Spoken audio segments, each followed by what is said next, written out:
et je donne la main à Quentin qui va nous parler de la DSI et du consultant en IT stratégie. Yes, merci beaucoup Omar. Alors écoutez, on a pas mal de slides, j'ai pas mal de slides que je vous ai préparés. L'idée de ce webinaire, c'est qu'il soit le plus interactif possible, hein, donc n'hésitez pas à envoyer vos questions dans le chat, hein, en direct, hein. Je ferai en sorte que ce soit voilà, le plus interactif possible, que je puisse répondre en direct aux questions. Il va y avoir beaucoup de notions qui vont être adressées ce midi, et j'ai fait en sorte que le but de cette présentation, ce soit un mélange de mon expérience. Je vais vous parler d'un peu qui je suis, je vais faire une petite intro, de mon expérience, de ce qui se passe aujourd'hui chez les clients, de comment fonctionnent les DSI et que vous ayez aussi des tips qui soient actionnables en direct. Donc pour vous parler un petit peu de moi, donc je suis dirigeant de Keops Conseil. Donc Keops Conseil, qui sommes-nous? En fait, on est né d'un grand constat. Le constat, c'est qu'aujourd'hui, les directions des systèmes d'information vivent la même chose que ce qu'ont vécu l'industrie dans les années 80 avec l'arrivée du lean management. Le lean management dans les années donc 80, le toyotisme, etc., a refondu énormément de principes, hein, de gouvernance et de gestion au sein de l'industrie. Et aujourd'hui, on vit un peu la même chose au sein de la DSI. Il y a beaucoup de notions, beaucoup de référentiels qui sont en train de voir le jour. Vous connaissez tous l'agilité avec notamment Scrum. En ce moment, on a également ITIL, hein, qui a le vent en poupe. Tu parlais tout à l'heure, Omar, d'ITSM. On est en plein dedans. On va avoir des sujets de gouvernance des systèmes d'information tels que COBIT. On va avoir l'architecture d'entreprise avec TOGAF. Voilà, il y a beaucoup de notions qui arrivent, qui sont balayées par un grand nombre de consultants. Il y a beaucoup de nouvelles choses qui voient le jour. Et l'idée, c'est de se démarquer dans cet écosystème-là. Et donc, pour répondre à cette, on va dire, professionnalisation de la DSI et montée en puissance de la DSI, on a créé donc Keops Conseil, hein, une galaxie de services. Aujourd'hui, on est cabinet de conseil en système d'information. On a différents sujets sur lesquels on intervient, ceux que vous voyez exposés ici. On est organisme de formation depuis un peu moins d'un an. Dans ce cadre-là, voilà, c'est vraiment nous, notre enjeu 2024 et une des raisons pour laquelle on est là aujourd'hui, parce qu'on crée de plus en plus de contenu et qu'on essaye d'engager une population autour de tout ce foisonnement d'idées qu'on peut avoir en interne. Et prochainement, on sera éditeur de logiciels, justement pour répondre aux enjeux de gouvernance et management des systèmes d'information. Donc nous, aujourd'hui, on se structure autour de 4 piliers. Les 4 piliers que vous voyez ici, donc la performance IT, on est vraiment au niveau de la DSI, comment est-ce qu'elle se structure, comment est-ce qu'elle se gère au quotidien, comment elle s'organise. Le sujet de collaboration de la DSI avec ses partenaires métiers et même fournisseurs et prestataires. Donc là, on passe en externe de la DSI. On va avoir des sujets ici d'orientation client, d'agilité, conduite du changement. Ensuite, on monte au niveau organisationnel avec des sujets d'image du numérique, hein, au sein de l'organisation et même à l'extérieur. Si je peux vous citer un exemple d'une entreprise en ce moment qui me passionne, c'est Shine, la banque en ligne Shine. Ils ont un énorme travail en interne de structuration RH et de communication sur les réseaux, qui leur permet finalement de sourcer énormément de talents chez eux. Et globalement, là où tout le monde se fait la guerre aux talents, eux, ils arrivent à sourcer les meilleurs profils parce qu'ils ont cette capacité à être sexy en interne, à proposer des services et à proposer de la transparence pour leurs candidats, et ils arrivent à sourcer de cette manière-ci. Donc l'image du numérique, grand sujet en interne de l'organisation, parce que ça va amener finalement les efforts de tout un chacun à travailler auprès de la DSI. On va également travailler sur l'acculturation de la DSI, enfin sur l'acculturation, pardon, du numérique dans les organisations, et également on va aller chercher l'externe. Et enfin, on a un dernier pôle, le partage de connaissances, évidemment, parce que comme je disais, en ce moment, c'est le foisonnement d'idées et d'informations. Donc l'idée, c'est de capitaliser sur ce système-là. Et donc, on va avoir des sujets de management des ressources et des talents, système d'organisation apprenante. Je suis particulièrement fan de la méthode Spotify, si certains d'entre vous connaissent. Le knowledge management, hein, évidemment, la formation continue, parce que et c'est ce sur quoi on a basé notre organisme de formation. L'idée, c'est pas de dire que on fait grossir une plante en lui balançant un seau d'eau à la tronche, mais plutôt en faisant du goutte à goutte. Donc la formation continue, gros sujet pour nous, et de comment est-ce qu'on structure les plans de formation pour les collaborateurs de la DSI pour qu'ils puissent monter en puissance progressivement simplement, et non pas les envoyer 5 heures dans une salle blanche avec un processeur qui leur martèle des informations pendant une semaine, hein, plutôt faire du goutte à goutte donc. Donc voici pour Keops très rapidement. En termes d'agenda, donc je vais vous parler de l'IT stratégie. Dans ce cadre-là, je vais avoir plusieurs définitions que je vais vous transmettre. On va parler de stratégie organisationnelle, on va parler de cascade des objectifs, on va parler de gouvernance, de management des systèmes d'information. Je vais vous parler ensuite de l'enjeu des DSI du 21e siècle, hein, pas mal d'éléments un peu structurants, alors normalement que vous avez tous en tête, hein, mais c'est bon de faire un rapprochement avec ce que je vais vous dire par la suite. L'apport de l'IT stratégie au sein des DSI aujourd'hui, le consultant IT stratégie, sa posture, comment il s'organise, quels sont ses outils, quels sont les tips que moi je peux vous donner vis-à-vis de ce que je connais et ce que j'ai pu rencontrer dans ma vie. Et besoin de structure et de transversalité de la DSI, gros sujet. Aujourd'hui, j'estime que les technologies sont devenues tellement poussées que tout le monde s'engouffre dans la technologie et se met un peu des carcans, un peu du mal à comprendre ce qui se passe chez son collègue d'à côté et globalement, certains n'en ont rien à faire tout simplement. Donc comment est-ce qu'on fait pour créer de la transversalité avec des rôles type l'IT stratégie justement? OK. Je te Heu, Quentin, avant que tu démarres, on a une question ouais, de bien sûr. Christophe sur votre offre qui demande si vous avez une approche norme ISO. Mmh. Alors en effet, donc nous aujourd'hui, on se positionne comme étant professionnel, on va dire, des référentiels, normes internationales. Donc ISO, on l'embarque à travers nos fonctionnements. On va plus dire que c'est du cas par cas en fonction de ce qu'on traite, hein. On n'a pas, par exemple, vocation à faire de la cyber, donc on ne va pas chercher les normes ISO associées. Mais on a toujours, comment dire, donc aujourd'hui, les référentiels tels qu'ils ont été créés, ils sont apparentés aux normes ISO. Donc évidemment, on les embarque. Et derrière, en fonction aussi de comment est-ce qu'on structure nos offres et comment est-ce qu'on y répond, on va chercher évidemment ces normes-là pour faire de la qualité associée. OK, donc l'IT stratégie, c'est le moment des définitions. Donc très rapidement, je voudrais vous parler de la stratégie organisationnelle, hein, d'une boîte, d'une structure, qu'elle soit publique, caritative, peu importe. Hem Tout part de la stratégie. On est toujours dans une approche de top-down, c'est-à-dire qu'on a les motivations de l'entreprise qui sont définies en fonction des personnes qui détiennent la structure. Quand on parle de public, on peut parler de politique publique et ces motivations-là se déclinent en une stratégie de comment est-ce qu'on va finalement aller à la cible, aller à ce qu'on cherche à atteindre et là et comment on y tend. Donc on a le comité exécutif qui définit la stratégie.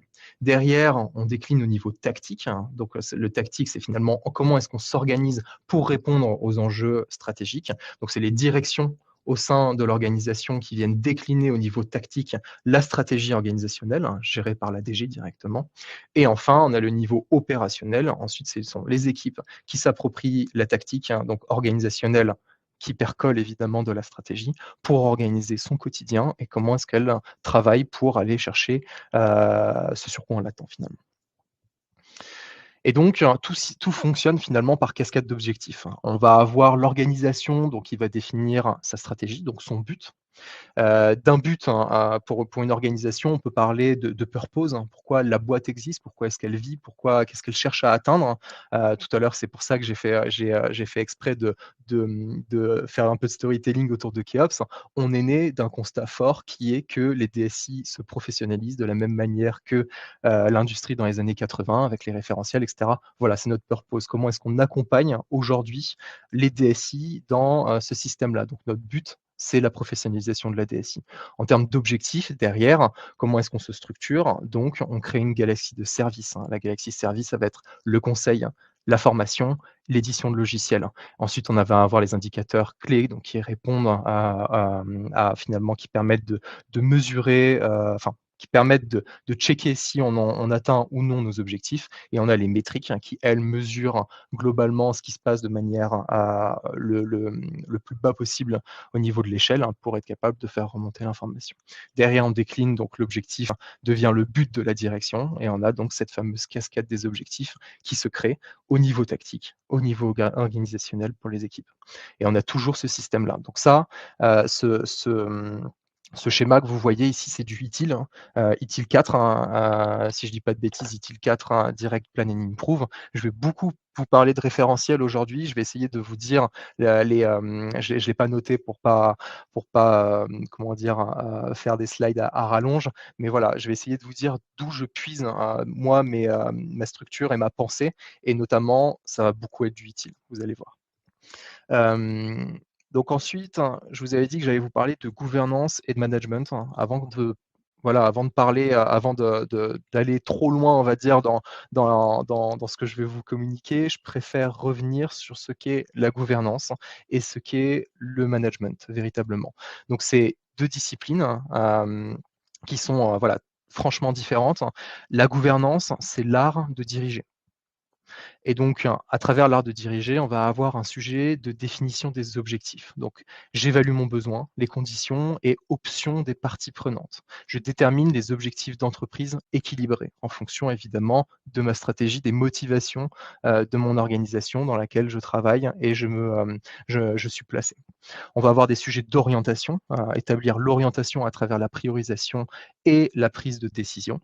On va avoir un sujet de surveillance, évidemment. La surveillance et la responsabilité, c'est à tous les niveaux, à toutes les échelles. Tout à l'heure, je parlais bien de métriques et d'indicateurs. C'est vraiment ces systèmes de surveillance et de responsabilité qui sont mis en jeu ici. Et donc, on va avoir sur la partie surveillance, j'assure la performance et la conformité par rapport aux objectifs qui m'ont été transmis. Au niveau de la responsabilité, incombe souvent au conseil d'administration, sous la direction du président. On va avoir la délégation à des structures spéciales, spécialisées dans les grandes entreprises, hein. Donc, en gros, du sourcing, ou bien, une organisation qui a été créée pour répondre à tel ou tel enjeu. Côté management, on est plutôt sur la planification. Donc d'un côté, on gouverne, de l'autre côté, on organise et on met en œuvre. Je planifie et je construis. Donc on élabore des plans et les structures en accord avec la direction de la gouvernance. On exécute. Donc là, on est vraiment sur la partie opérationnelle, organiser la partie tactique et opérationnelle. Donc là, on est vraiment sur l'opérationnel pur, l'exécution. Je gère les activités pour atteindre les objectifs de l'entreprise. Je fais de la surveillance, évidemment. Je supervise donc les activités pour assurer l'alignement avec l'orientation établie. Là, on est vraiment sur le sujet de cascade des objectifs dont je parlais tout à l'heure. Comment est-ce que je fais pour répondre aux enjeux qui ont été précédemment émis? Et donc un système de responsabilité, généralement le rôle de la direction exécutive dirigée par le DG qui, lui, a responsabilité sur ce qui est réalisé auprès de ses équipes, tout simplement. Et donc la gouvernance, c'est souvent un terme un peu compliqué à adresser et à structurer. Donc là, je vous présente alors précédemment, c'était du COBIT. Là, on revient sur du utile. Je vais essayer à chaque fois de revenir sur ce sur quoi on discute. La gouvernance, donc l'art de diriger, on est véritablement sur un triptyque autour de j'évalue, je dirige et je monitore. Donc, on vient diriger avec des procédures, et des polices. Les procédures, c'est je définis comment est-ce que je structure mon organisation, quel va être le workflow, quels va être les rôles et responsabilités de tout un chacun dans le processus que j'ai établi, quels vont être, les modèles qu'on peut associer. J'y reviendrai tout à l'heure, des processus, et des procédures. Il y en a de tout type, et il y en a de plein de manières, enfin, il y en a on peut le décliner de plein de manières différentes. ITIL donne énormément d'informations sur le sujet. Les polices, c'est comme les polices d'assurance, ça va être le contrat finalement, le contrat moral qu'on peut avoir, avec l'organisation, avec tout un chacun dans sa boîte, dans sa structure et donc comment est-ce que je dirige à travers cette politique avec ces procédures, ces processus et cette police donc. Derrière, on a évidemment donc le développement, les opérations de l'activité. On a évidemment l'approche bottom up qui est affichée ici avec les propositions qui remontent. Les personnes qui sentent le plus ce qui se passe, dans comment dire? Dans un secteur, c'est les personnes qui sont sur le terrain, on va pas se mentir. Donc, on a des très bons exemples avec, si je dis pas de bêtises, avec Intel, hein, à une époque, hein, qui a justement, su transformer l'organisation, de comment elle se position sa position sur le marché, justement avec des approches bottom up très puissantes, hein, notamment à travers une méthode qui s'appelle le système OKR, que certains d'entre vous peuvent possiblement connaître, hein. C'est très répandu aujourd'hui dans les startups. La méthode OKR, c'est un système de cascade des objectifs avec finalement une structuration autour de métriques, hein, très fortes et derrière, ça amène une approche top-down évidemment, mais on a l'approche bottom-up qui remonte assez simplement. Donc les propositions remontent évidemment, parce que le terrain sent ce qui se passe dans l'écosystème. Derrière, on a donc les performances qui remontent, qui sont monitorées. Tout à l'heure, on parlait de métriques et d'indicateurs, donc on est évidemment ici. Et derrière, on a l'évaluation qui permet finalement de diriger, de prendre les bonnes décisions. Et on a la boucle, la boucle qui suit. Évidemment, les besoins de l'entreprise, les contraintes de l'entreprise qui sont affichées. Donc voici sur la partie définition, très rapidement. J'espère que c'est OK sur la partie gouvernance et management. Je vais y revenir régulièrement, donc n'hésitez pas à me couper sur cette partie-ci, c'est assez important. Pour information, gouvernance, c'est COBIT. Management, c'est ITIL. Je tire le trait un peu grossièrement parce que véritablement, il y a un peu de management côté COBIT, un peu de gouvernance côté ITIL. Mais si vous voulez une déclinaison assez simple, on est vraiment sur ces deux systèmes-là si on parle de référentiel. Alors, je vois, Jérémy, donc c'est très clair, c'est un peu plus dans ce métier.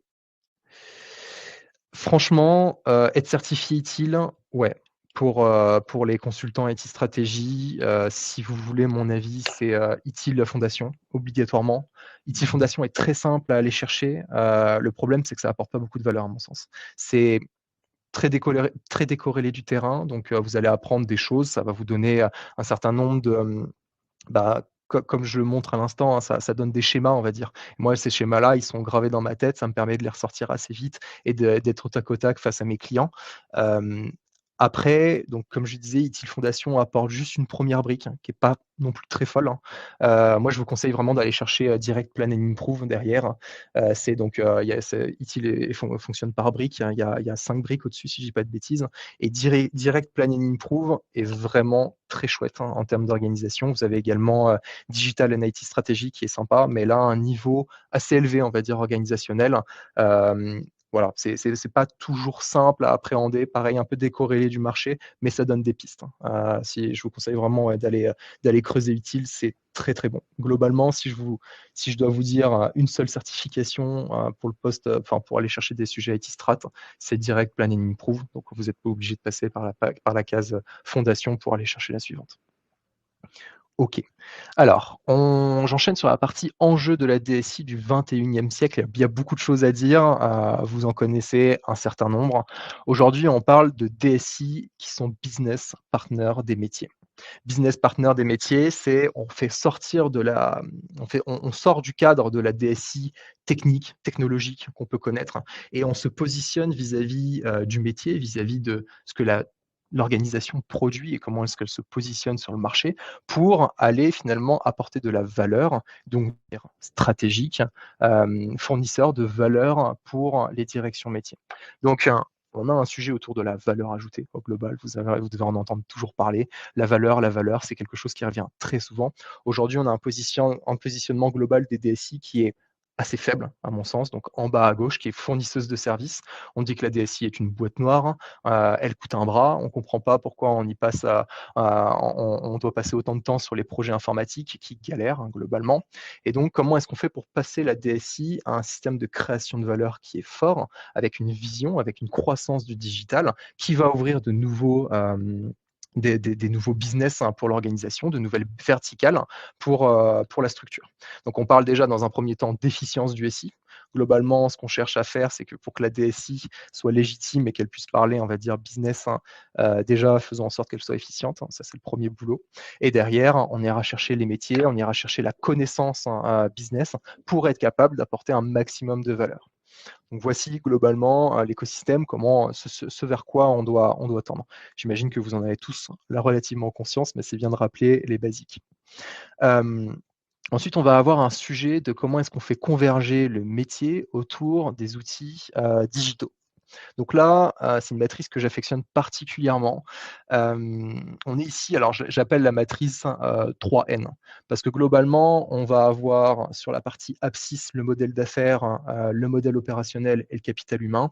Et sur les ordonnées, on va avoir donc N canaux qui vont être les canaux digitaux. Ça peut être le web, le mobile, le social, la big data et l'analytics, hein, les outils connectés, la culture du digital, et j'en passe. Parce qu'aujourd'hui, il y a beaucoup de foisonnement sur le sujet. Et je ne rentre pas dans toutes les nouvelles technos qui arrivent, type IA, blockchain, cybersécu, etc. Alors, cybersécu, ça fait un moment que c'est là. Mais voilà, tous les sujets un peu trendy du moment, on peut tous les associer à des biais digitaux pour l'organisation. Et derrière, comment est-ce qu'on se structure? On retrouve toujours le même sujet. Vous rappelez tout à l'heure, je parlais de stratégie. Donc la stratégie, on est au niveau du modèle d'affaires, tout simplement. On a la stratégie et le tactique, c'est notre modèle opérationnel. Comment est-ce qu'on agit au quotidien pour construire notre organisation et qu'elle puisse répondre du mieux qu'on peut à la stratégie, évidemment. Derrière, on a évidemment le capital humain avec les compétences, la gestion de la perf. Le modèle opérationnel, je vais revenir énormément dessus. C'est quelque chose qui est très important, qui est peu connu aujourd'hui. Certains le connaissent parce que, Deloitte a créé, et a déposé d'ailleurs la marque Target Operating Model, le TOM. Le modèle opérationnel, c'est comment est-ce que je structure mon organisation pour répondre aux enjeux structurels de ma techno et de mon build, de mon run quotidien, mais également par rapport à toute la partie stratégique et, et de gouvernance de mon organisation. Voilà, j'y reviens parce que derrière, j'ai une slide sur cette partie-ci. Mais le modèle opérationnel, très important. Sujet d'organisation, de processus, de comment est-ce que je gère mon information, comment est-ce que je gère mes technos et donc mes actifs physiques. D'ailleurs, les actifs physiques, je peux y mettre également les actifs immatériels. On va avoir les actifs physiques type mon ordinateur, mon téléphone, mon ordinateur, mon imprimante, mes bornes Wi-Fi, mes serveurs. Et sur la partie immatérielle, on va avoir les licences de mes applications et mes applicatifs, tout simplement. Donc voilà, on a vraiment cette structuration-là qui est très importante. Et hop, je vais y revenir juste après. Derrière, on a un sujet aussi de définir des SI qui sont agiles, modernes et intégrés avec tous les acteurs. Donc tout à l'heure, là, vous voyez les couches applicatives, les couches architecturales qu'on peut connaître. Donc ici, on est sur du TOGAF, le référentiel d'architecture d'entreprise. Alors je ne vais pas rentrer dans TOGAF, c'est pas du tout ma spécialité, mais c'est important de rappeler un petit peu les couches architecturales telles qu'elles fonctionnent. Tout à l'heure, je vous parlais de motivation de l'entreprise, de purpose. On peut y parler de raison d'être, de ce qui nous drive au quotidien, de ce pourquoi on a créé la boîte et ce pourquoi on existe. Et donc, de ce système de motivation percole finalement la stratégie, vers quoi on veut aller, vers qu'est-ce qu'on veut créer véritablement. Donc on va avoir un sujet de déclinaison de la création de valeur, mise en exergue du comportement des coûts. Comment est-ce que je gère mes coûts au quotidien et comment est-ce qu'ils réagissent vis-à-vis de ce que je veux accomplir. L'allocation des moyens. Derrière, on va avoir le volet métier. Le volet métier, c'est par rapport à ma stratégie, par rapport à la stratégie que je me suis définie, comment est-ce que j'organise finalement mes directions aujourd'hui, quelles vont être les directions que je crée, quels vont être les pôles de compétences associés à cela pour répondre justement aux enjeux stratégiques.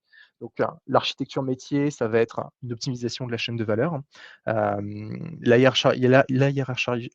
hiérarchisation, pardon, excusez-moi, des exigences et le re-engineering de processus. Donc, comment est-ce que j'organise au quotidien mes directions et mes pôles de compétences.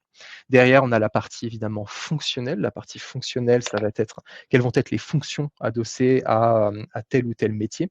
Tout à l'heure, je parlais de direction et de pôle de compétences. Je vais vous prendre un pôle de compétences, par exemple la trésorerie d'entreprise. Adossée à la trésorerie d'entreprise, on va avoir plusieurs fonctions. On va avoir la gestion des banques, on va avoir la gestion des devises, le placement des currencies internationales et comment est-ce que je les positionne sur l'écosystème bancaire international. Donc il y a différentes fonctions adossées à cela. Et pour répondre à ces différentes fonctions, on a donc l'applicatif. Pour gérer, par exemple, la gestion des banques, on va avoir des systèmes de vendor management, par exemple, qui vont répondre à mes engagements vis-à-vis de mes banques et comment est-ce que je gère mon quotidien vis-à-vis de cela. Donc, chacune des fonctions a besoin de son applicatif.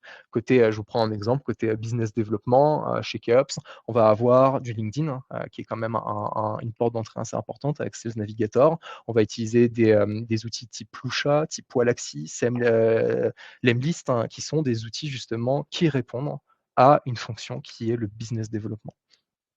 Et donc derrière l'applicatif, évidemment, on a la technologie. Sur quoi est-ce qu'on supporte notre applicatif?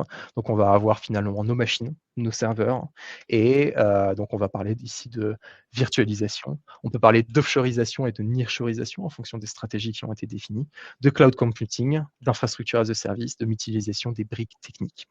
Voilà, donc ça, c'est vraiment les différentes couches applicatives, comment est-ce qu'elles interagissent entre elles, comment est-ce qu'elles fonctionnent. C'est toujours important de rappeler finalement d'où vient et de structurer notre gestion globale, pour finalement savoir, comment dire? Comment s'organiser et comment répondre à quelque chose qui est plus grand que nous. Hem la stratégie des petits pas toujours, hein, mais c'est moi dans mon coin en tant que développeur, comment est-ce que je réponds à un engagement qui est plus grand et qui me dépasse, qui est celui de l'entreprise globalement. Et donc les systèmes architecturaux permettent, hein, d'associer, ces éléments-là. Tout à l'heure, je parlais de stratégie, tactique, opérationnelle. Lorsque l'on fait des transformations en tant que consultant IT stratégie, c'est super important de rappeler d'où on vient et pourquoi on le fait. Pourquoi est-ce qu'aujourd'hui je restructure ma DSI? Je suis bien dans mon petit coin et tout, je vis ma vie et demain, le consultant là qui débarque et qui me dit comment est-ce qu'il faut que je travaille demain, en fait, il m'emmerde. Mais il m'emmerde, hein, donc du coup, comment est-ce que le consultant IT stratégie, il fait pour tourner la transformation à son avantage? Il parle finalement de stratégie, de comment est-ce qu'on va répondre aux motivations de l'organisation et comment est-ce qu'on doit se structurer pour répondre à ces engagements-là. Donc voilà. On a une question, Quentin, je te coupe, 2 Ouais, minutes. Une question de Reda qui demande s'il y a une différence entre le TOM et le schéma directeur IT. ouais. Ouais, ouais, en effet, il y a une différence. Alors le schéma directeur des systèmes d'information, on prend la stratégie. Alors on comprend les motivations de la boîte. Pourquoi est-ce qu'elle existe? Où est-ce qu'elle veut aller? Je prends un exemple. En ce moment, on travaille énormément avec du secteur public. Les motivations du secteur public, ça va être, la stratégie de la collectivité. Donc, pardon, la politique de la collectivité. On a, quelqu'un qui est élu, il a un mandat de 6 ans. Comment est-ce qu'il s'organise, lui, pour atteindre ses objectifs? Donc du coup, il a sa motivation et finalement sa politique qui est déterminée, hein, vis-à-vis de ça. On en décline une stratégie et donc de cette stratégie, si on la descend au niveau DSI, on a donc de la stratégie, un schéma directeur qui se crée. Le schéma directeur, il va adresser, finalement, pourquoi est-ce qu'on travaille de telle manière, pourquoi est-ce qu'on met en place un tel, portefeuille de projet. Donc là, notre portefeuille de projet, ça va être le schéma directeur des systèmes d'information. Enfin, ou du moins, ça va être le portefeuille de projet et sur la seconde partie, du schéma directeur, on va avoir le modèle opérationnel. Comment est-ce qu'on va décliner l'activité pour répondre aux engagements, du portefeuille de projet?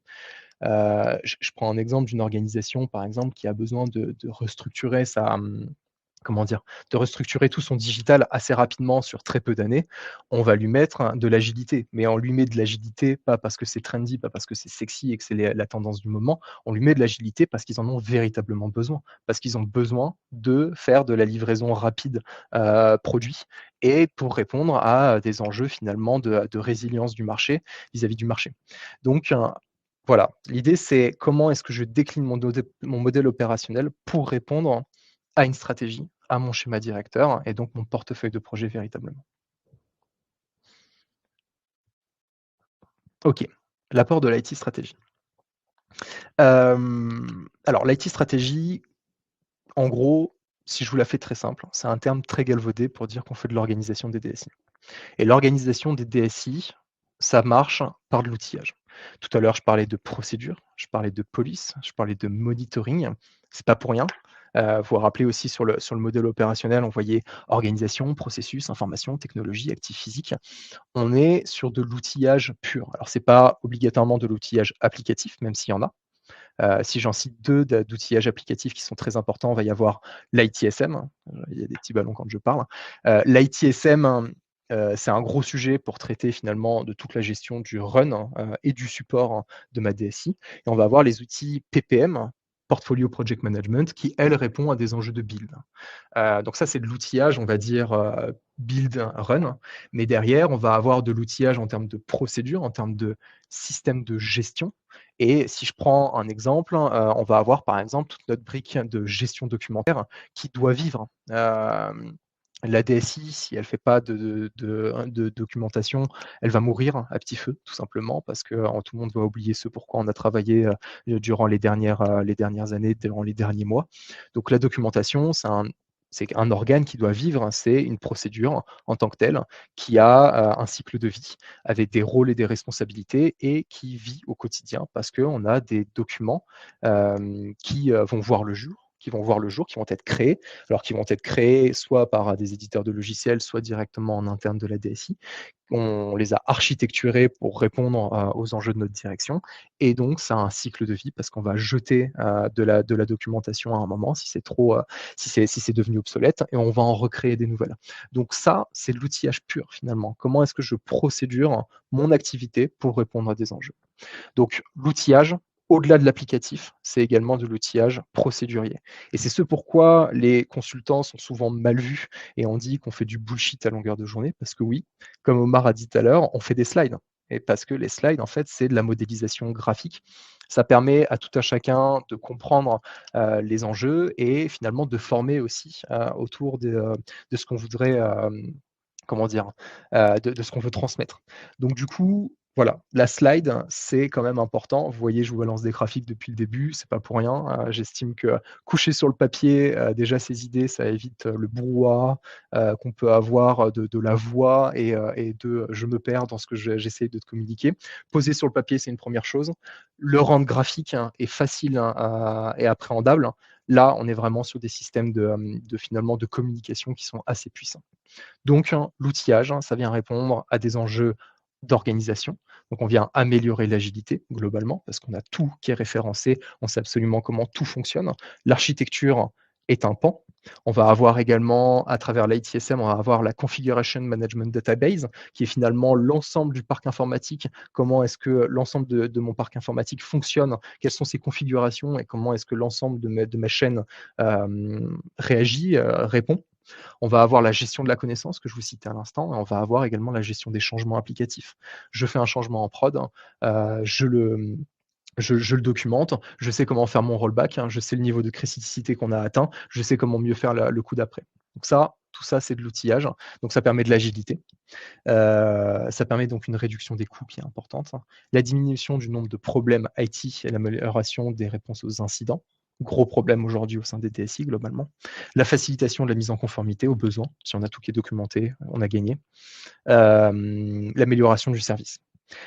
Du côté de la DSI, c'est des gains de productivité, évidemment. Tout ce qui est capitalisation d'aujourd'hui n'est que du gain pour demain. C'est-à-dire que je vais réallouer mes ressources qui, hier, faisaient par exemple du support informatique en mode pompier toute la journée parce que c'était catastrophe tous les matins, il y avait quelque chose qui était tombé sur la production.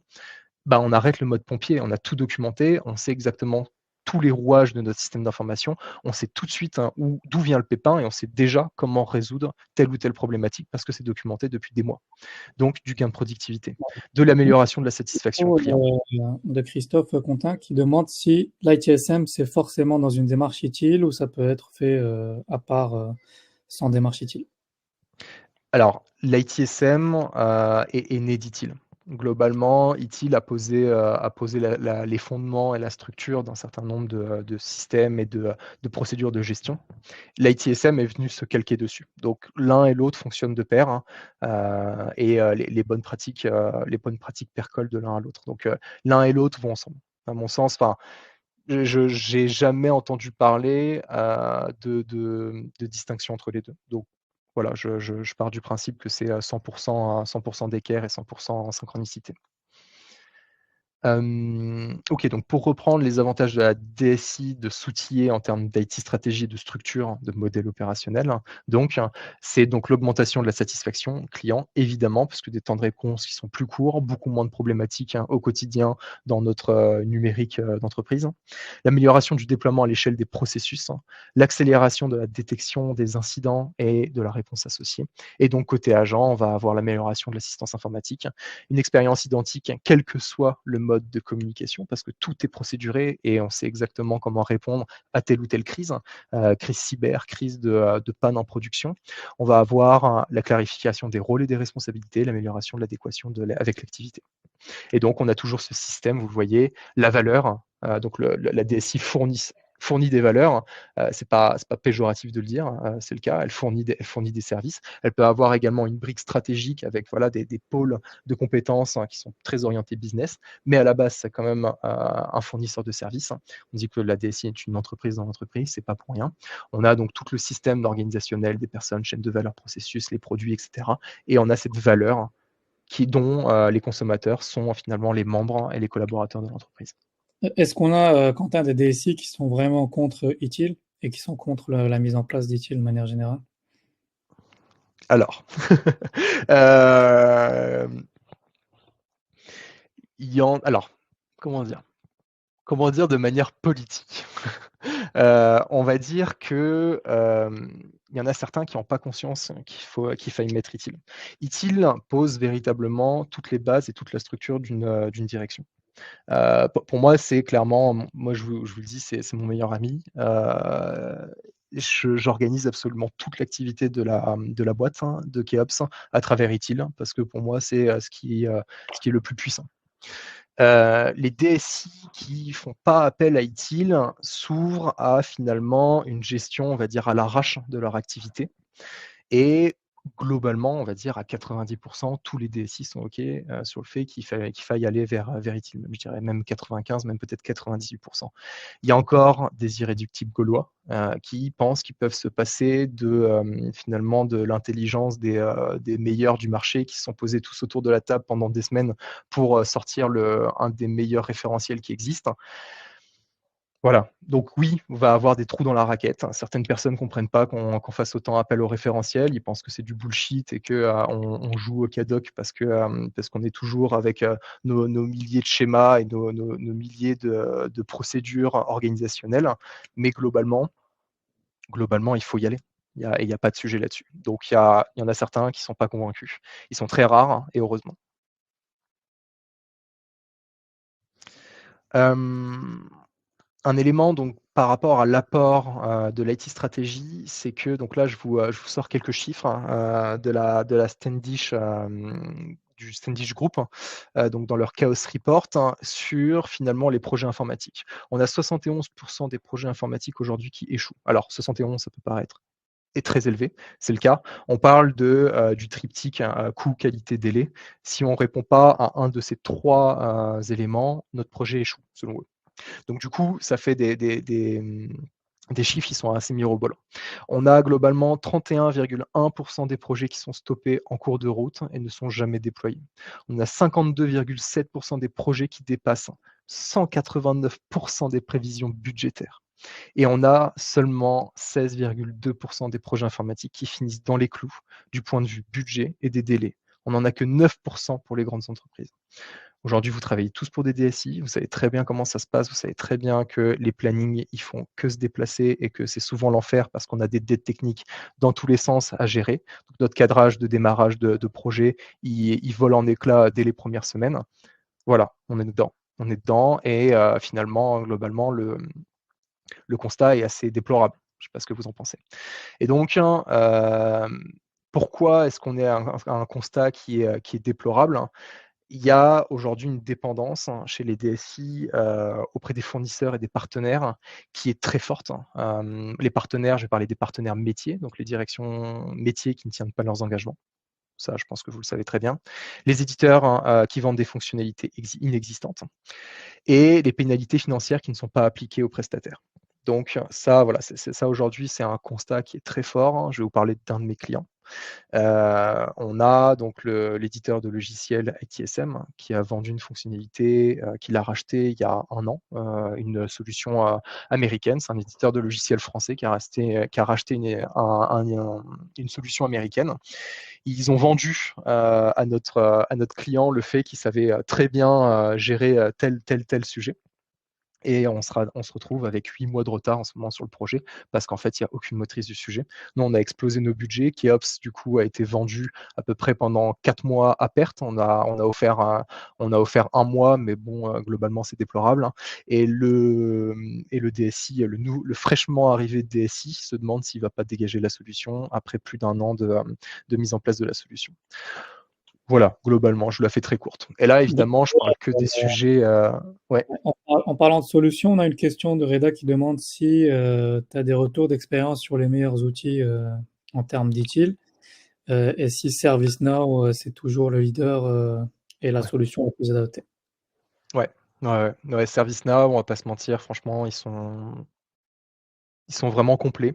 Ils vont très vite hein, en termes de gestion du quotidien. Ça va vite. Le système, comment dire, le, la qualité de service est vraiment au rendez-vous. Donc, ça fait chier, c'est américain. J'aimerais bien vous proposer un éditeur le logiciel français. Aujourd'hui, les éditeurs logiciels français, je suis pas entièrement convaincu, malheureusement. On travaille beaucoup dans le public, nous, donc on voit beaucoup de GLPI. GLPI, ça a l'avantage d'être open source, hein, c'est complet aussi. Le problème, ça va être son paramétrage et son implémentation. Il n'y a pas de solution miracle, hein, à part si on prend le leader du marché, j'ai envie de dire, c'est aujourd'hui ServiceNow. Donc, ouais, aujourd'hui, si je dois vous dire une solution, c'est ServiceNow. Easy Vista, tu conseilles pas forcément pour des petites Ouais, usines. ouais, ouais, bah, le leader du marché français, il y a 1 an, je vous aurais dit oui, et aujourd'hui, je vous dis que non. Parce que voilà, c'est aujourd'hui, on galère avec EasyVista chez certains de nos clients. C'est bon, c'est malheureux. J'adorerais pouvoir vous dire qu'il y a un éditeur français qui mène la barque, mais aujourd'hui, c'est pas le cas, malheureusement. Hem, Hop, et donc du coup, là, on arrive sur le modèle opérationnel de la DSI. Donc là, c'est une illustration, évidemment. Hem, Tout à l'heure, je parle depuis tout à l'heure de modèle opérationnel, je parle d'outillage, je parle de structure, de procédure, de police, hein. C'est pas pour rien. Voici un exemple, hein, d'un modèle opérationnel de la DSI. Vous avez donc plein de briques. Vous avez des briques de gouvernance et management là-haut, avec la définition et la vision des stratégies, le pilotage de la performance reporting, pilotage des projets et initiatives, j'en passe.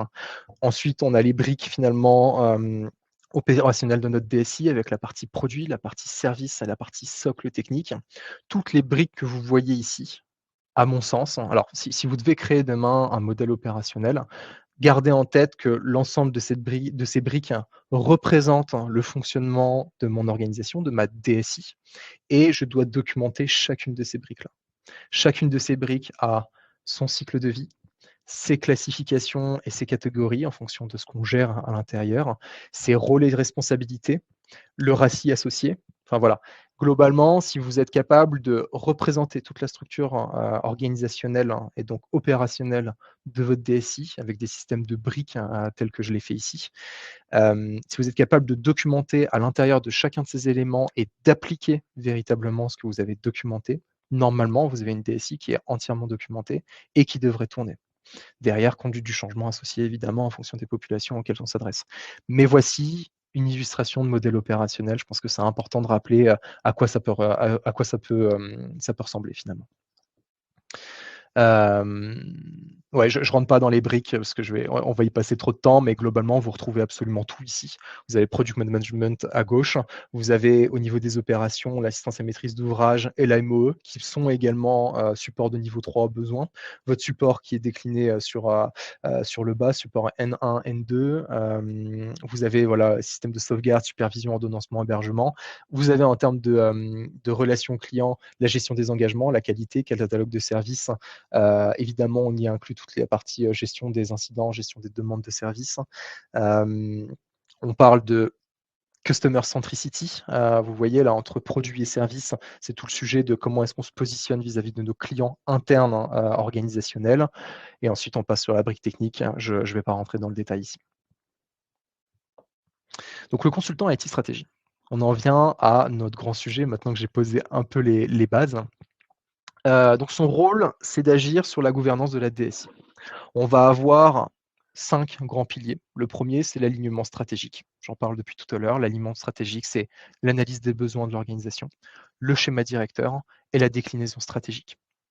La création de valeur, ça va être la planification organisationnelle. Je parle de modèle opérationnel depuis tout à l'heure. On est dedans. Planification opérationnelle, la conception, le développement, la production et le support. La gestion des ressources, comment est-ce que je gère aujourd'hui mes budgets, comment je gère mes achats, la gestion des compétences.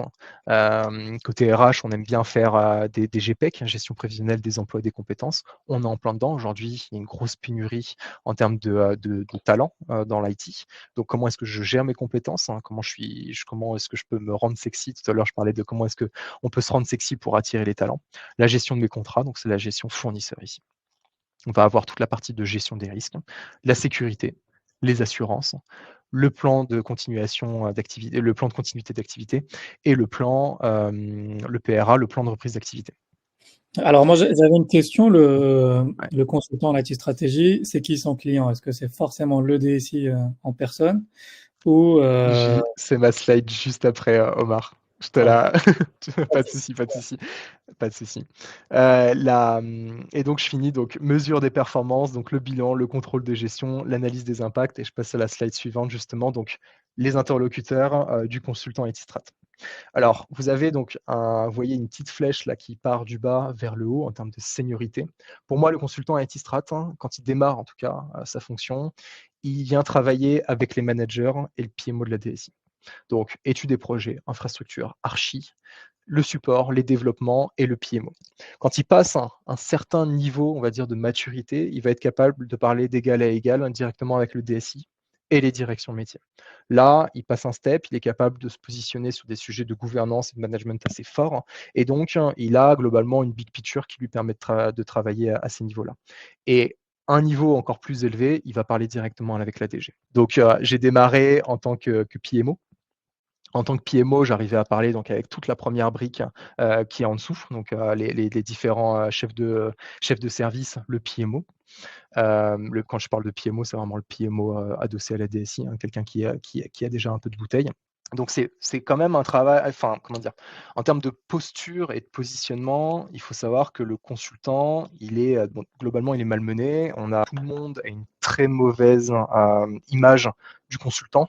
Euh, le, euh, Ce qui s'est passé avec McKinsey, ça a énormément joué en notre défaveur, hein. Ça a complètement pulvérisé les positionnements dans le public, hein, mais ça a également touché le privé, on ne va pas se mentir, hein. L'affaire McKinsey a été un véritable sujet, en tout cas en France. Il y a une très mauvaise vision du consultant. Donc globalement, le consultant, c'est celui à qui on peut se permettre de distribuer des tartes assez facilement. Donc, il faut être serein, il faut être capable de bien travailler en amont. Globalement, théoriquement, vous avez intérêt à être bien au-delà de votre interlocuteur pour pas vous faire malmener sur les sujets, on va dire, de positionnement et de structuration d'entreprise. C'est pas un rôle simple, on va pas se cacher. En termes de profil type, hein, du consultant IT stratégie, donc on va avoir côté soft skills, on va avoir donc quelqu'un qui est relativement facilitateur, qui est bon communicant, parce qu'il parle avec une pluralité d'acteurs. Il a un esprit de synthèse et d'analyse qui est très important. Il est altruiste, hein. Il faut évidemment, quand on fait de l'organisation, on fait de l'humain, donc l'altruisme est extrêmement important. Il est méthodique et il a une posture d'accompagnement et de coach. Ça va avec l'altruisme. Il faut qu'il y ait ce côté formateur, accompagnateur, coach, mentor qui se détecte. Tout à l'heure, je parlais un petit peu donc de ITIL Fondation, ITIL Direct Planning Improve, qui sont pour moi des très bons référentiels. Je me suis fait, moi, personnellement, former sur le coaching agile. Le coaching agile, franchement, c'est top. Je vous conseille vraiment d'y passer. Si aujourd'hui vous avez de l'argent à dépenser dans la formation, faites-vous coacher, enfin faites-vous former sur le coaching agile. Ça ouvre vraiment beaucoup de portes en termes de soft skills et de posture, hein, auprès des consultants. Enfin, en tant que consultant auprès de ses clients. Moi, globalement, les choses qui m'ont le plus apporté de valeur, c'est ITIL et c'est le coaching agile en termes de posture et de mindset. Et donc côté hard skills, là on rentre dans le dur, hein. Gouvernance, management des systèmes d'information, on va avoir donc COBIT, ITIL, on peut aller chercher du SAFE, hein. SAFE est assez intéressant mine de rien. En termes de globalement, personne aujourd'hui ne fait du SAFE. Même les très grosses entreprises qui sont allées chercher SAFE et qui mettent énormément sur la table, je pense à du Allianz, à du Orange, hein, qui ont mis énormément d'efforts pour aller chercher le SAFE. Ils n'ont pas encore atteint ce niveau-là. Mais en termes de compréhension de l'écosystème et d'ouverture d'esprit, c'est très puissant. Donc SAFe, je conseille pas mal en termes de posture et de compréhension, on va dire, de l'écosystème IT. Sur la partie gestion de projet, on va évidemment avoir Scrum, le Prince2 et PMBOK. On va aller chercher des compétences de performance opérationnelle avec du lean management. La conduite du changement, je suis un grand fan de ProSci. En ce moment, des consultants chez nous qui sont formés sur APMG, qui est chouette. Globalement, j'ai vu passer des slides qui sont de très bonne qualité. On va avoir de l'architecture d'entreprise. L'architecture d'entreprise, alors TOGAF, vous n'êtes pas obligé de passer la certif TOGAF. L'important, c'est de comprendre comment se structure une architecture d'entreprise. Tout à l'heure, je vous ai montré les différentes couches. Globalement, si vous comprenez les différentes couches, comment elles s'entremêlent, si vous comprenez qu'une organisation, elle se gère avec des, attention, capabilités, terme qui n'est pas toujours simple, mais les capacités, c'est ce dont est capable l'entreprise, hein, donc c'est finalement comment elle se structure, ça va être ses vertical business, hein. Et donc cette capacité, comment est-ce que tu y réponds en termes architectural avec les différentes couches qu'on a pu voir, et donc en termes de capacité. Si vous comprenez capability, capacity, et que vous comprenez comment les différentes couches se répondent, vous n'êtes pas obligé d'aller vous faire former TOGAF. Ensuite, on va aller chercher des sujets de marketing de la DSI. Là, on va dire c'est des sujets de bon sens, hein. Le marketing, c'est souvent du bon sens, mais c'est important d'aller chercher des informations là-dessus. Si je dois vous conseiller sur le marketing de la DSI, allez siphonner le blog de Talisker, qui est un cabinet de conseil confrère à nous. Ce sont des Parisiens et Lyonnais. Et ils font beaucoup de choses sur le marketing de la DSI. Allez siphonner le blog, c'est vraiment de la très bonne qualité. Et enfin, on va avoir des sujets de business intelligence parce que depuis tout à l'heure, je vous parle de data, de métriques et d'indicateurs. Et donc, il faut être capable de maîtriser la donnée. Le poste idéal pour démarrer. Alors là, je vous parle vraiment de mon vécu. Donc moi, j'ai commencé à travailler il y a 8 ans sur des postes de PMO. J'ai commencé en tant que PMO d'un projet. J'ai eu une opportunité pour passer très rapidement sur de la PMO portefeuille, hein, donc portefeuille de projet, et ensuite je suis monté PMO de direction. Ensuite, j'ai fait du programme, et cetera. Mais l'idée, en tout cas, ce que je veux vous dire ici, c'est que le rôle de PMO est très transversal, hein, et il y a cette vue finalement transversale de l'activité et big picture qui est assez forte, hein, dans la mesure où on vient travailler directement avec tous les managers de la DSI. Donc on est obligé de maîtriser un peu d'infra, un peu de support, un peu de dev, un peu de projet et ainsi de suite. Et globalement, ce positionnement très transversal et très high level, entre guillemets, hein, high level, permet vraiment de monter en compétences assez rapidement. Donc on retrouve différents types de PMO. Là, je vous présente ça, c'est du Gartner, hein. Donc Gartner a défini les rôles des PMO de la sorte, hein. Donc je trouve que c'est la meilleure représentation aujourd'hui du PMO. Globalement, Gartner dit qu'on démarre avec le PMO bibliothèque, hein. Donc on démarre sur de l'adaptation de processus, consolidation de communication, développement de formation. Ensuite, on passe sur du PMO projet et programme, portefeuille. Donc là, on définit des plans d'action. On est vraiment sur du support projet, support programme, du reporting assez haut niveau et de la surveillance. Et ensuite, on peut passer à un niveau PMO entreprise, où là, on est vraiment assez high level. PMO de direction, là, c'est du PMO d'entreprise. Et on est sur de la gestion très haut niveau du portefeuille de projet, pour voir s'il répond bien aux engagements de stratégie. Et revue et approbation des projets, là, on est vraiment sur des niveaux très élevés. Donc le PMO, top pour démarrer. Moi, j'ai commencé par ça. Ça m'a permis de bien comprendre l'ensemble des enjeux de mes clients. Et derrière, j'ai pu créer finalement, avec toute la culturation que m'a permis ce rôle-là, j'ai vraiment pu créer les offres de services. Et c'est vraiment ce rôle-là qui m'a permis de créer Keops telle qu'elle existe aujourd'hui. Les outils référentiels, alors là, je vous ai mis un Rubik's Cube pour vous parler très rapidement des différents référentiels qui existent. Stratégie d'entreprise tout en haut, stratégie IT, tactique, opérationnelle. Il y a pluralité de référentiels qui existent. J'ai déjà cité mes préférés. Globalement, c'est ITIL, COBIT, TOGAF. Et ça permet, avec ça, finalement, de toucher à des sujets assez stratégiques et très organisationnels qui sont, à mon sens, très sexy. Donc voilà, donc petit rappel ici des référentiels tels qu'ils peuvent exister. Je vous conseille véritablement, là, si, alors, c'est plutôt le tips pour après, mais globalement, si demain vous voulez vous positionner sur des sujets IT strat, regardez le replay, vous prenez toutes les thématiques que j'ai adressées. J'ai parlé de pas mal de sujets, de pas mal comment dire, de systèmes et de fonctionnement, de processus qui peuvent exister dans la DSI. Vous documentez sur tous et normalement, vous avez un niveau de maturité qui est bien plus élevé que la plupart en France. Donc voilà, si vraiment c'est votre souhait d'aller vers ces sujets-là, renseignez-vous sur les référentiels, renseignez-vous sur ce qui existe, faites-vous former pour aller chercher les badges que vous confèrent les formations.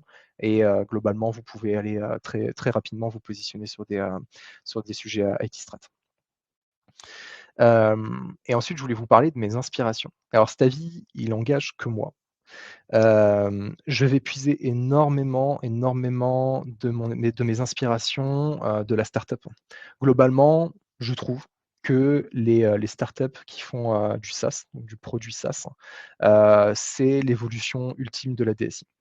Parce qu'aujourd'hui, on est sur des DSI donc qui travaillent en mode pompier. Vous savez, je pense que vous travaillez aujourd'hui, vous savez, pour des DSI, vous savez très bien comment ça fonctionne. C'est du best effort, c'est toujours compliqué de travailler. On utilise souvent des solutions du marché. Alors là, ça va dépendre de la taille de la DSI, mais il y en a beaucoup qui aujourd'hui ne font pas du dev, hein, qui font surtout voilà, ils font de l'intégration entre solutions, soit, mais ils vont surtout chercher des solutions du marché. Et ils font ce que j'appelle du support de maîtrise, hein. Le support de maîtrise, c'est gestion des incidents, gestion des demandes de services. Il y a un catalogue de services qui est affilié à ça. Il y a un peu d'alerte et de supervision. Je dis un peu d'alerte et supervision parce qu'ils ont juste un écran qui leur permet de remonter des trucs. Des fois, il y a des choses qui sont tout rouges, mais personne ne va checker. Et il y a un peu de gestion de la documentation. Derrière, on va passer à un niveau supérieur, ce que j'appelle la DSI améliorée. Donc là, à mon sens, elle est gouvernée et managée. Elle est vraiment structurée en termes d'IT stratégie. Elle fait du développement V et du développement agile qui fonctionne. Et elle a un support que j'appelle ingénieur. Support ingénieur, c'est qu'on a poussé l'ITSM au maximum. On fait donc ce que je citais tout à l'heure, incident, demande de service, gestion de la connaissance, gestion des actifs. Je vais pas parler de gestion des actifs, mais c'est important. Ça, c'est le premier palier, on va dire, de l'ITSM. Derrière, elle va chercher la gestion des alertes et supervision, la gestion des problèmes. Les problèmes, c'est les incidents récurrents. Elle fait de la gestion des configurations. Gestion des configurations, donc CMDB. Et enfin, le dernier palier, c'est tout ce qui est gestion applicative. La gestion applicative, ça va être donc comment est-ce que je gère mes licences, hein, et comment est-ce que je gère mes changements applicatifs, hein, lors de mes mises en prod pour sécuriser et rester résilient au quotidien. Et enfin, le Graal, à mon sens, encore une fois, ça engage que moi, mais c'est le Lean Startup, hein. Le Lean Startup apporte énormément d'informations pour les boîtes. Côté build, on va aller chercher un mindset qui est produit. Le mindset produit est extrêmement puissant dans la mesure où on est confronté à la dure loi du marché quand on est une startup SaaS. Donc mon produit, il n'est pas de qualité. Comment dire, j'attire pas les clients à moi. Et ensuite, mon Customer Success Management n'est pas au rendez-vous, je ne fais pas de rétention. Donc globalement, la startup SaaS, elle a une organisation efficiente parce qu'elle est confrontée au marché, donc elle a une notion du produit qui est très forte. Et enfin, elle met le paquet sur le Customer Success Management parce que c'est beaucoup plus simple de faire de la rétention client que d'aller en chercher un nouveau. Donc, la startup SaaS, je vous conseille globalement de bouffer le contenu sur le sujet parce que ça apporte énormément d'inspiration sur comment est-ce qu'on doit fonctionner au sein d'une DSI. Il est 19, hein, j'ai encore quelques minutes pour vous passer mes 2 dernières slides. Je voulais vous revenir rapidement sur les sujets de structure et de transversalité de la DSI.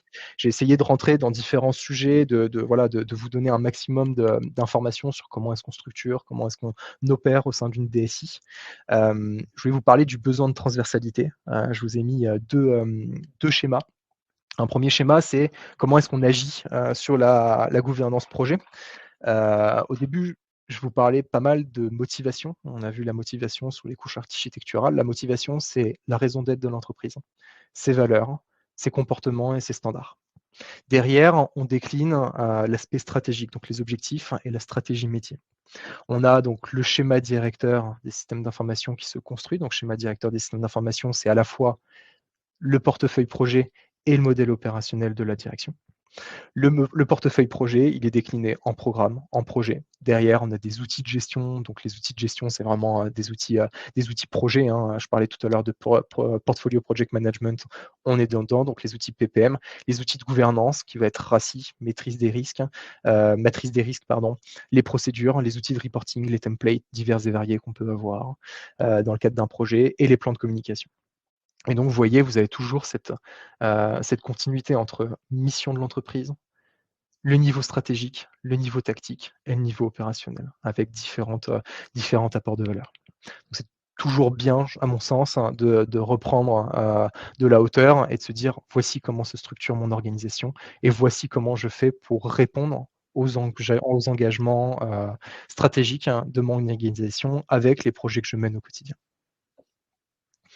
Un autre élément, sur, la structure de la DSI, donc là, on est encore sur, on est sur le cycle de vie, finalement des actifs, hein. Quand je parle d'actifs, hein, je parle encore une fois d'actifs à la fois matériels et immatériels, hein. Matériel, c'est, mon ordinateur, mon téléphone, ma borne Wi-Fi, mes serveurs, et j'en passe, les imprimantes, par exemple. Et les actifs logiciels derrière, l'applicatif, les licences qui, elles, sont donc immatérielles. Et donc, globalement, on a cette chaîne de valeur qui se crée, ce cycle de vie qui se crée aujourd'hui sur les phases de build et de run. Et qu'on a donc la phase qu'on appelle de staging gate. Le staging gate, c'est finalement toutes les phases d'un projet et les portes, hein, qu'on adresse. Donc, on va avoir, par exemple, l'intention de projet. Donc, on a les directions partenaires, les directions métiers qui font une intention de projet. On a donc un document qui leur permet de formaliser l'intention de projet. Est-ce que ça vaut le coup de l'engager ou non? On passe une première porte, donc il y a un premier organe de gouvernance qui va valider si le projet, oui ou non, on l'envoie en cadrage. On a en gros l'intention de projet, on va dire c'est le pré-cadrage. On l'envoie en cadrage, on passe le cadrage, on passe en exécution, on passe en test, on passe en production et on clôture le projet. On a la mise en production qui n'est pas une fin de projet. Évidemment, on va chercher la clôture de projet pour finaliser proprement un projet, c'est-à-dire finaliser les documentations. On a également, donc là, on parle de build pur avec du produit un peu solide. Derrière, on a toute la partie gestion des changements qui se fait. Et on rentre dans le run. Incident, demande de service, les actifs et les configurations, donc la CMDB, la documentation, les alertes supervision, la gestion des licences. On a les problèmes donc, qui vivent aussi, hein, qui reviennent côté build régulièrement. On a donc de la valeur qui est transmise à nos clients, les systèmes de co-construction qui sont là. Et pour régir le tout, on a évidemment l'architecture et l'urbanisation et l'amélioration continue au quotidien. Voilà, voilà pour l'ensemble des slides que je voulais vous parcourir. Je ne sais pas s'il y a des questions. Alors oui, on a 3 questions en attente. La première de chez Tariq qui demande combien doit consacrer un consultant à une mission de stratégie IT pour rester à la pointe des avancées du marché. Alors, combien de temps pour se former au quotidien ou combien de temps de travaux directement sur les concepts que j'ai pu présenter là pour se tenir à la page? Tariq, si tu peux préciser en termes de Combien de temps de mission? combien de temps de mission? Alors, du coup, je vais tricher parce que je vais inclure la partie formation. Pour moi, le consultant IT stratégie, il y a un gros travail en chambre en amont. Tout à l'heure, je parlais du fait que le consultant SI, s'il veut pas se faire malmener par ses clients, il faut qu'il soit plus solide qu'eux en termes de théorie. Donc, il y a évidemment un sujet de formation et de rester au courant de ce qui se fait sur le marché. Ça, c'est une première chose. Et ensuite, en temps de mission, donc là, je comprends globalement que Tariq, alors je triche parce qu'on se connaît, mais Tariq, par rapport, donc Tariq a un rôle de sourcing, PMO sur du sourcing, on va dire, hein, chez un client assurantiel. en temps de mission que tu vas accorder à ça, je pense que du coup, il faut que globalement, il faut à peu près que tu passes à 10 à 20 de ton temps à aller chiner ce qui se passe sur le marché, à aller chiner ce qui se passe en termes de bonnes pratiques pour l'apporter à ton client. Ça, ce serait un peu mon, ce que je dirais, c'est que, fais le maximum pour gérer tes opérations quotidiennes et derrière, va chiner ce qui se passe sur le marché pour être capable finalement d'apporter davantage de valeur à ton client et finalement faire de la rétention. C'est ça le sujet, hein. Quand on est indépendant, on se vend, on est un produit, on est un service. L'idée, c'est de faire de la rétention client et donc surprendre le client, c'est la meilleure manière de faire de la surqualité et de rester top of mind et ad vitam aeternam chez ses clients. Donc globalement, c'est prends le temps de faire de la veille, hein, de voir ce qui se passe sur le marché, va fouiller les bonnes pratiques, forme-toi et apporte un maximum de valeur par ce biais-là. Très bien. Alors, question de Reda, qui dit que la DSI est souvent considérée comme un centre de coût et que du coup, quand il y a une petite crise, c'est forcément la DSI qui va prendre en premier. Il demande comment on fait du coup pour, convaincre du rôle de la DSI et quel est ton avis là-dessus? Ouais, ouais, ouais. Alors, donc la DSI est un centre coût, un centre de coût et donc, et surtout, elle est positionnée en bout de chaîne. C'est-à-dire que tout le monde vient, tous les trimestres avec sa banette de projet. OK, on les intègre ou non dans le portefeuille de projet, mais surtout la DSI, c'est elle qui délivre le produit final. Donc elle est en front et quand il y a un pépin, qui pète, c'est toujours elle qu'on pointe du doigt parce que, bah, c'est eux qui sont pas capables de délivrer et en plus ils coûtent un bras et on comprend rien quand ils nous parlent. Globalement, c'est ça les sujets qu'on entend tout le temps. Heu, pour moi, pour prévenir ces dégâts-là, alors déjà, il y a évidemment un sujet d'efficience opérationnelle, hein. Faites un maximum d'efforts au sein de la DSI pour être capable de montrer que vous allez vers de l'efficience, faites de l'amélioration continue. La DSI qui est en mode pompier toute la journée, c'est juste plus possible, c'est devenu intolérable avec aujourd'hui tout ce qui existe sur le marché en termes d'outils, de procédures, de fonctionnement et d'offres, de services qui peuvent exister. Et derrière, ça va être de la com. Montrer qu'on fait un maximum d'efforts pour répondre au mieux à nos clients internes de l'organisation. Proposer, je prends un exemple, hein, mais aujourd'hui, le support informatique, c'est 80 des interactions d'une entreprise avec sa DSI. Bah, mettez le paquet sur le support informatique. Je parle d'ITSM depuis le début, c'est pas pour rien. C'est parce qu'à mon sens, c'est un des plus gros leviers qu'on peut actionner assez rapidement. Mettez le paquet sur le système, sur le support informatique pour être capable d'être bien vu par les clients. Si déjà, alors les incidents en prod, on ne pourra jamais y échapper, il y en aura toujours. Là-dessus, on fait le maximum pour répondre, etc. Et on fait de l'amélioration continue pour qu'il y en ait le moins possible. Mais mettez le paquet sur votre support informatique, déjà, ça va largement, on va dire, aplanir les tensions qu'il peuvent y avoir avec les directions. Et ensuite, c'est tout ce que j'ai pu présenter en termes de fonctionnement, de structure et de procédure. Allez les chercher, mettez-les en place, faites en sorte que les populations que vous accompagnez, donc les collaborateurs et agents de la DSI, vous les formiez pour qu'ils puissent comprendre les tenants et aboutissants de ce que vous proposez. Faites de la conduite du changement, ayez une posture altruiste, etc. Tout ce que j'ai pu citer précédemment. Très bien. On prend une dernière question de Tariq avant de libérer tout le monde, qui demande: «Que penses-tu de l'outsourcing, que font les DSI ces dernières années et quelle est la place du consultant IT dans les prochaines années?» Alors ce que je pense de l'outsourcing. Je pense qu'aujourd'hui, il y a quand même donc, j'ai parlé de plusieurs fois de guerre des talents. Je pense qu'aujourd'hui, on est en plein dedans, on va pas se mentir, hein. Je crois qu'il manque 100 000 ingénieurs informatiques en France. Donc aller chercher, combler par de la prestation externe, ça me semble, obligatoire. Il y a des organisations, tout à l'heure je parlais de Shine, mais il y en a d'autres, hein, toutes les startups un peu sexy en ce moment, tout le monde a envie de bosser dedans. Eux, ils ont moins de problèmes à aller sourcer des talents, mais c'est pas pour autant qu'ils ne sont pas accompagnés en termes de sourcing. Je pense qu'aujourd'hui, il y a des cabinets de conseil qui font un énorme effort de capitalisation, un énorme effort de structuration de leur activité et qui font levier finalement sur les différents contextes, et clients qu'ils peuvent avoir. Il faut aller chercher cette valeur intellectuelle qui est faite ailleurs. On vend de la prestation intellectuelle, il ne faut pas l'oublier. Et donc, dans intellectuel, il y a jus de cerveau, globalement. Donc, aller chercher du jus de cerveau de quelqu'un qui potasse depuis des années un sujet et qui l'a masterisé, il faut y aller. Ce serait complètement stupide de s'en passer. Donc, l'outsourcing, je pense qu'il va continuer à vivre. Et son futur, en termes comment dire, c'est ça, hein, c'était le futur du sourcing globalement, Omar, la question? Non, le futur du consultant IT, de manière générale, je suppose. Ouais.